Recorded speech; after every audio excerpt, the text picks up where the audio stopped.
What's up, guys? So in today's video, I'm going to teach you 3 ways to increase your bench press super fast. And if you're watching this and you're like, who's this guy? He doesn't even bench heavy. Like, why should we listen to him?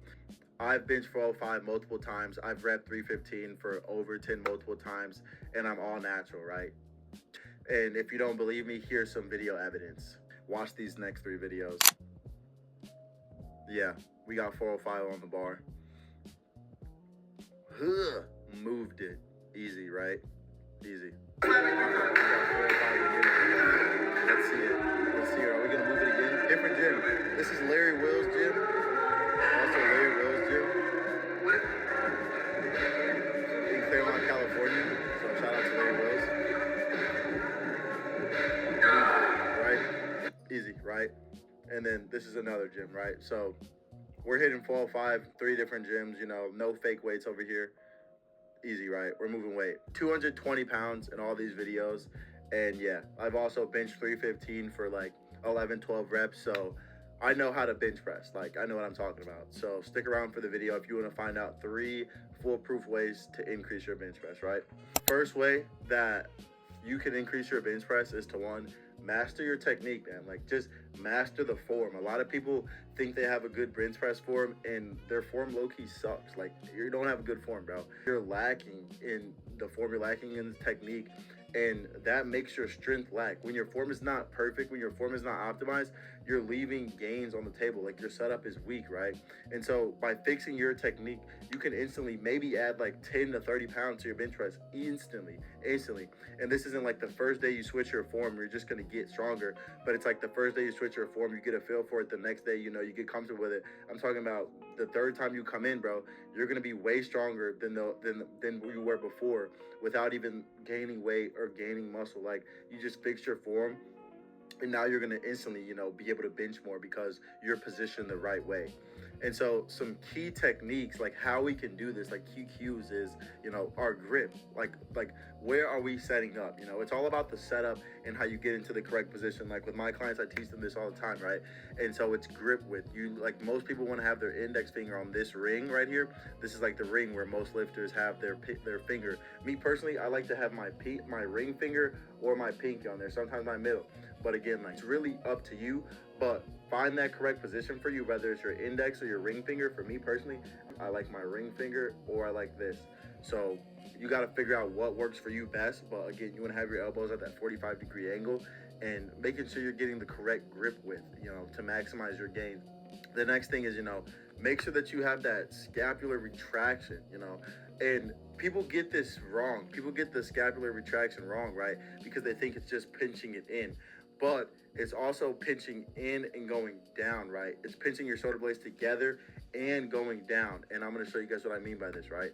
So here we have it just, the wrong way, right? People just think, you're relaxed, your shoulders are forward. No, we want to, first of all, pinch it in, right? A lot of people do that, but then they don't do the second part, which is this. The second part of it is making sure that we're going down. So we want to squeeze in and down, right?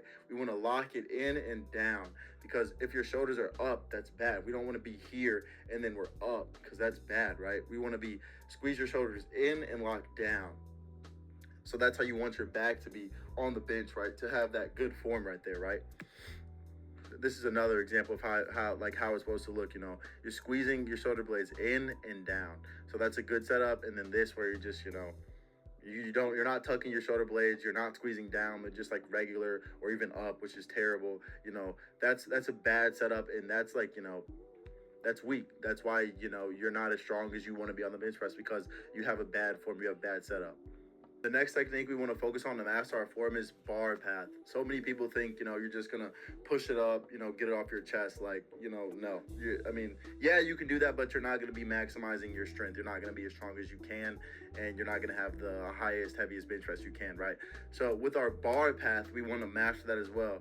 So when we're lowering it, we want to lower it to our lower chest. So it should come right under our nipple line, and then we press slightly back, like in a diagonal line, kind of. And this is what I mean by that. So here's the difference in bar paths, right? We can see from the novice lifter, the descent, they just come down and then it kind of goes up, right? It kind of goes up. And the novice lifter, how much are they benching? Like 245 pounds. Like, that's good. You bench 245 pounds, but I use this form. I use the Mike Bridges form to get my bench press to 405, and he benched 463. And when I want to start getting upwards of like to like 450, 500, I'll switch to this because this is crazy. This Bill Casimir guy, like this is a crazy like is an easy descent, right? It's the same descent as Mike Bridges, but the ascent is crazy. Like the ascent is the hardest part. Like the descent is like slightly below chest, and then the ascent is like back up, right? So it's like down, but like your nipples right here, right? Nipple, and then slightly back up, right?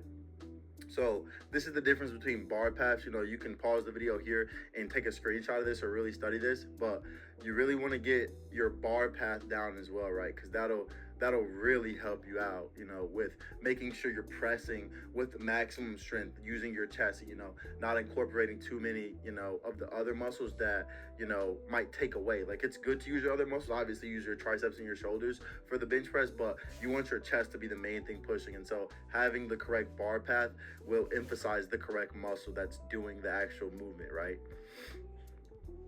The next thing, we got to get some leg drive. This is something that I personally struggled with in the past, even when benching 405. If you want to go back and look at those videos, like you can see my feet are not always set, right?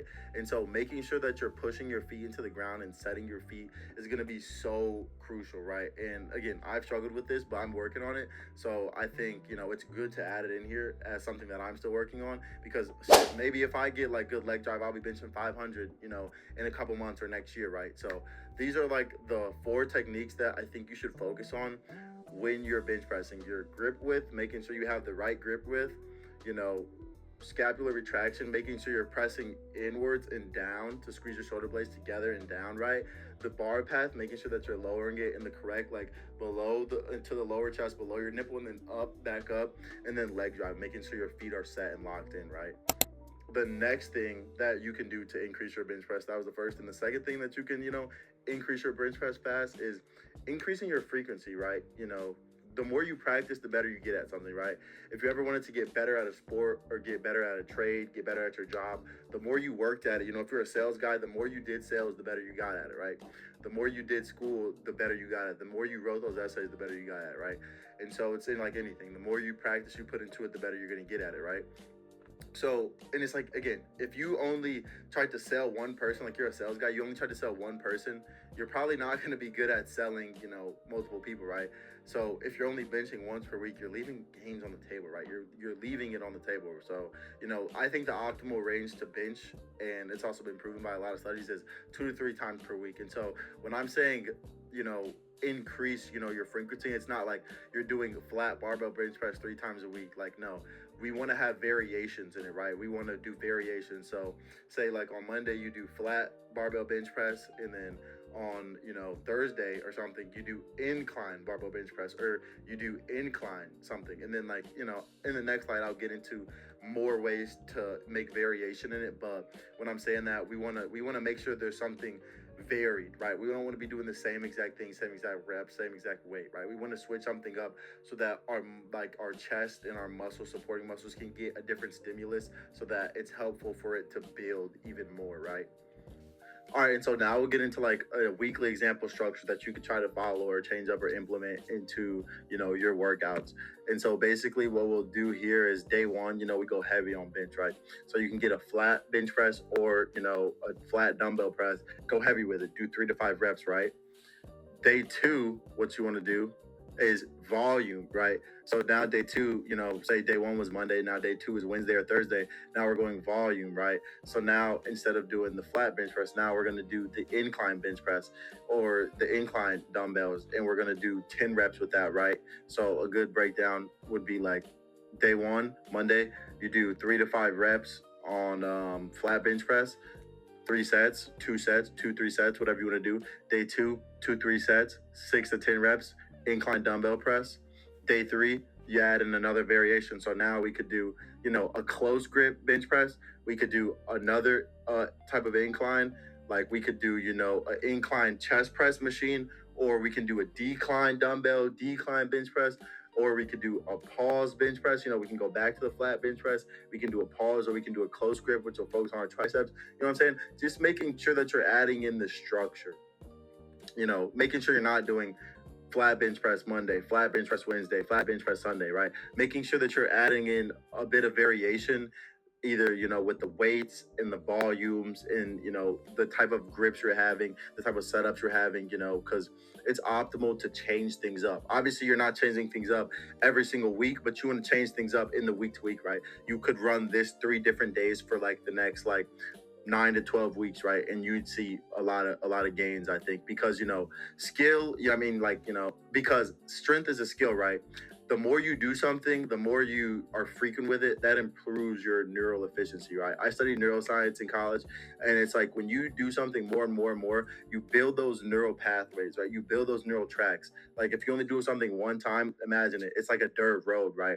It's not solid, it's not concrete. But if you do something over and over and over and over again, it's a concrete road now, right? And so now it's going to be hard to break, and you build that like it's solid, it's a solid base to work off of and improve off of. The third thing that you can do to blow up your bench press is progressive overload, right? Stick with me now, right? I feel like a lot of people know about progressive overload, whatever. A lot of people understand progressive overload, but they're not intentional with it. When I say intentional, it's like we're going up 5 pounds every week, or we're increasing the reps like 2 to 4 times every week, right? It's just like we're not training randomly and expecting consistent strength increases. Like you can't do something randomly and expect a consistent result. Like that's just not how it works, right? That's why you need structure. You need structured progression, right? So I'm gonna help you guys out with that. A simple progression model that you can use is this. Week 1, 200, right? Say we're starting at 200 pounds, 100 pounds, whatever. We're going to use the number 200. We're starting at 200 pounds. We're doing 8 reps. Week 2, you should go up because you hit 8. If your rep range is 8 to 5 and you hit the top of your rep range, you need to go up. Week 2, you do 205 for 5, right? The next week, you get 205 for 8. Now you go up again. You get 210 for 5, right? Now you keep that weight, you hit 8 reps, right? Now you hit that 8 reps, you need to go up again, right? 215 for 5 reps, right? That's the bottom of your rep range. Now you keep that 215, you hit it for 8, right? Now you need to go up. Now you do 220 for 5, and so on, right? Continuing to increase something. So basically what that is we're doing small increases because these compound into big PRs, right? In week 1, we were at 200 pounds. Now we've added, 15 pounds to our bench press by 7 weeks, right? That's big when you're already lifting heavy, when you're already strong, when you're not starting at 135 pounds, like, it's harder to increase your stuff. But again, I bench 405. So if you're at 200, I promise you do this, you'll get to 315. If you're at 315, you do this, I promise you'll get to 405. Just, keeping the progression simple, right? Increasing something. Every week, we either increase the reps from 5 to 8, or we increase the weight by 5 pounds, right? So again, that should be a good target, increasing your weight by 5 to 10 pounds every 1 to 2 weeks, or increasing your reps. I mean, every week you're increasing something. So either it's weight or reps, right? And those micro plates, those 2.5s, those 5 pounds, bro, use them. They're weapons. Use those little plates, bro. Cause 5 of those little plates is a big boy plate, right? I mean, 9 of those plates, right? Five times 9 is 45, right? Sorry, math week. And then bonus. I'm giving you guys a bonus because I mess with y'all, right? And if you made it to the end of this video, you deserve a bonus because I can tell that you really want to increase your bench press. And the bonus thing that's really gonna make your bench press go up, my guy, is static holds. I'm telling you, people don't know about static holds. These are where you just hold the weight. You just hold the weight that you want, and your body gets used to it because you're getting used to the stimulus, right? And I'm gonna break it down really neurologically, guys, because I studied neuroscience in college, yay. So like we're really gonna get into it. The reason I love static holds is because they build your confidence like crazy, right? Imagine you've never done 315, right? And you just pick it up and you just hold it. Bro, your arms are gonna be shaking, and it's gonna be like, this is so heavy, right? But what that does is it builds your nervous system strength, right? It improves your lockout confidence, one, because you're holding it, so you don't have that fear of like, oh, you're gonna pop your arm, pop your shoulder, pop your chest, because you build that confidence of holding the weight. And again, it trains your nervous system, because when you're doing something, your nervous system starts to get more and more used to it, right? When you're a baby and you start to walk, your brain brain gets more used to walking. That's why as an adult you can walk, right? Because your nervous system got used to the idea of you walking. You stopped crawling and you started walking on two legs. So by doing something, like a static hold, holding a heavier weight than your usual working set, you're just training your brain and your body to get used to it.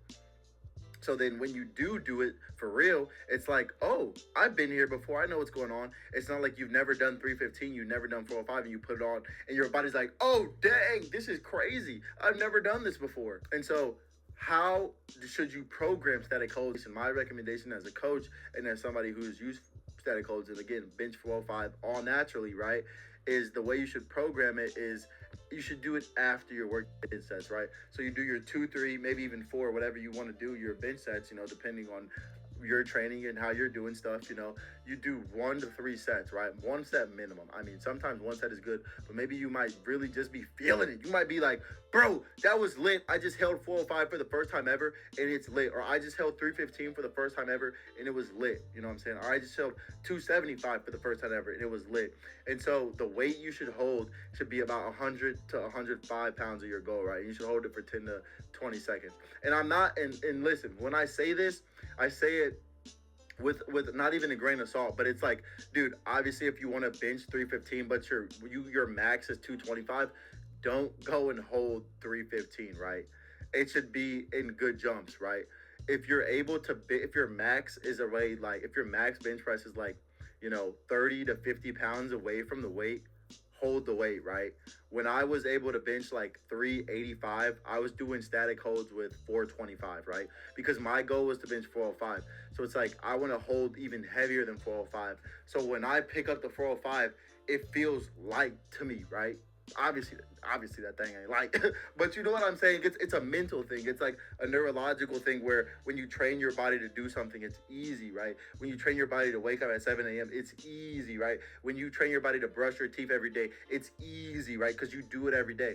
So when when you're picking that weight up, make sure it's you're in like at least a 50 pounds away, right?